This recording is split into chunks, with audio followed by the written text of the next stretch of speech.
और अब बात दिल्ली की कर लेते हैं, क्योंकि आने वाले वक्त में दिल्ली में भी विधानसभा के चुनाव होने हैं और ऐसे में दिल्ली सरकार में मंत्री रहे कैलाश गहलोत की तरफ से इस्तीफा दे दिया गया है। अब उनकी तरफ से जो इस्तीफा दिया गया उसमें उन्होंने ये भी कहा कि कोई प्रेशर नहीं था, कोई दबाव नहीं था।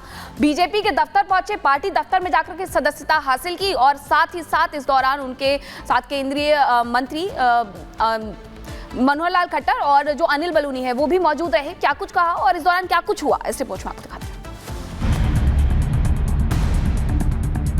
जिन वैल्यूज़ के लिए आम आदमी पार्टी ज्वाइन की, अगर वो बिल्कुल कॉम्प्रोमाइज्ड होते हुए अगर देखने को मिली तो फिर कहीं ना कहीं पीड़ा, जिस मकसद के लिए वो जुड़े थे वो आज उनको नजर नहीं आ रहा।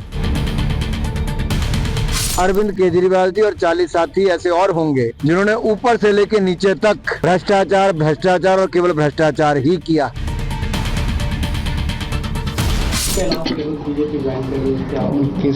वो फ्री हैं, जहाँ मर्जी जो मुझे स्वागत कर। दिल्ली में होने वाले विधानसभा चुनाव में अब कुछ ही वक्त रह गया है। बताया जा रहा है कि अगले साल फरवरी महीने के आसपास दिल्ली में चुनाव हो सकते हैं, लेकिन विधानसभा चुनाव से पहले आम आदमी पार्टी को बड़ा झटका लगा है। दिल्ली सरकार में मंत्री रहे कैलाश गहलोत ने बीजेपी का दामन थाम लिया है। बीजेपी ज्वाइन करने के बाद कैलाश गहलोत ने प्रेस कॉन्फ्रेंस भी की और केजरीवाल की नीतियों को पार्टी छोड़ने की वजह बताया। अगर जिन वैल्यूज़ के लिए हम इकट्ठा है, जिन वैल्यूज़ के लिए आम आदमी पार्टी ज्वाइन की, अगर वो बिल्कुल कॉम्प्रोमाइज्ड होते हुए अगर देखने को मिली तो फिर कहीं ना कहीं पीड़ा। और ये मेरे शब्द हो सकते हैं, लेकिन मैं गारंटी के साथ कहता हूं कि इन शब्दों के पीछे वो लाखों हजारों कार्यकर्ताओं की आवाज है, वो भावना है कि जिस मकसद के लिए वो जुड़े थे वो आज उनको नजर नहीं आ रहा। कैलाश गहलोत के आम आदमी पार्टी को छोड़ने को लेकर आम आदमी पार्टी के संयोजक और दिल्ली के पूर्व मुख्यमंत्री रहे अरविंद केजरीवाल की प्रतिक्रिया सामने आई और उन्होंने कैलाश गहलोत के पार्टी छोड़ने को लेकर उनका निजी फैसला बताया। बीजेपी ज्वाइन कर, वो फ्री हैं, जहाँ मर्जी जो मुझे स्वागत कर। क्योंकि दिल्ली में होने वाले विधानसभा चुनाव में अब कुछ ही महीने का समय रह गया है, इसलिए दिल्ली में पाला बदलने का खेला अभी से शुरू हो गया है। अपना राजनीतिक भविष्य देखकर नेता पार्टी बदलने में जुट गए हैं, जिसमें एक नाम पूर्व विधायक सुमेश शौकीन का रहा है, जिन्होंने कांग्रेस छोड़कर अब आम आदमी पार्टी की सदस्यता ले ली है। Bureau report, Republic Bharat.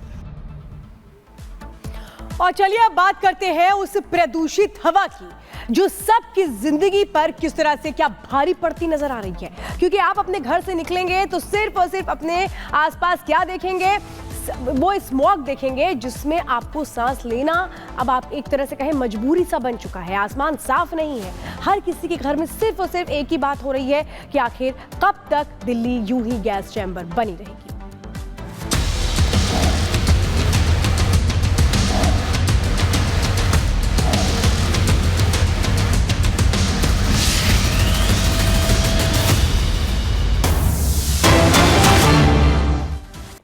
तो वायु प्रदूषण पर सुप्रीम कोर्ट भी सख्त हो गया है।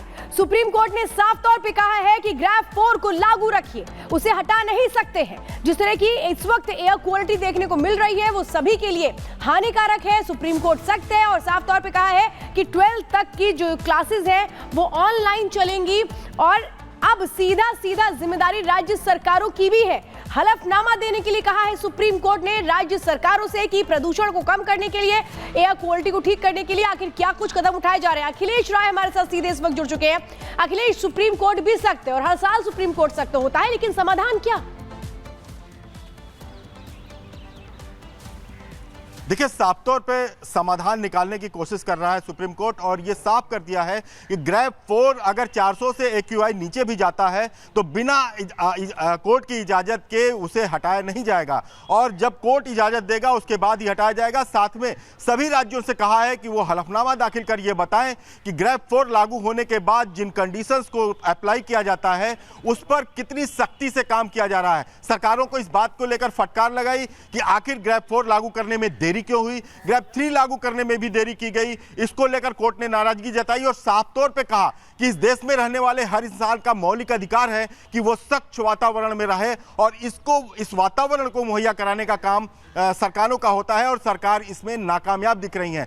हर सरकार को कहा है कि एक ऐसी सेल बनाई जाए, एक ऐसी कमेटी बनाई जाए जिसको कि लोग अपनी शिकायत दर्ज करा सके और वो कमेटी उस शिकायत के आधार पर राज्य सरकार को कहे और राज्य सरकार उसको लेकर के अपना आगे का काम करे। लेकिन ये काम सख्ती से होना चाहिए। आखिर ग्रैब 4 में जो जो चीजें प्रतिबंधित हैं उसको मॉनिटरिंग किया जाए।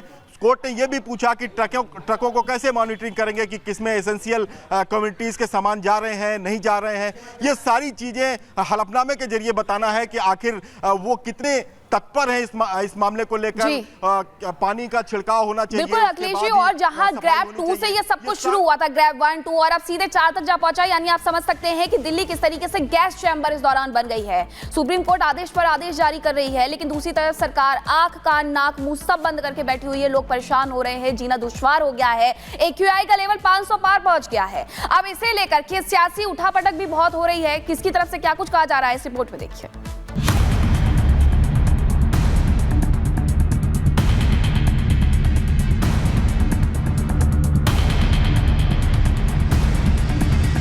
आज हर जगह पराली जलाई जा रही है और केंद्र सरकार हाथ पे हाथ धरे बैठी हुई है कि जो टोपी ट्रांसफर करना और बताना कि दूसरे राज्यों में भी प्रदूषण हो रहा है, उससे दिल्ली की सांसें जो हैं वो साफ नहीं होंगी।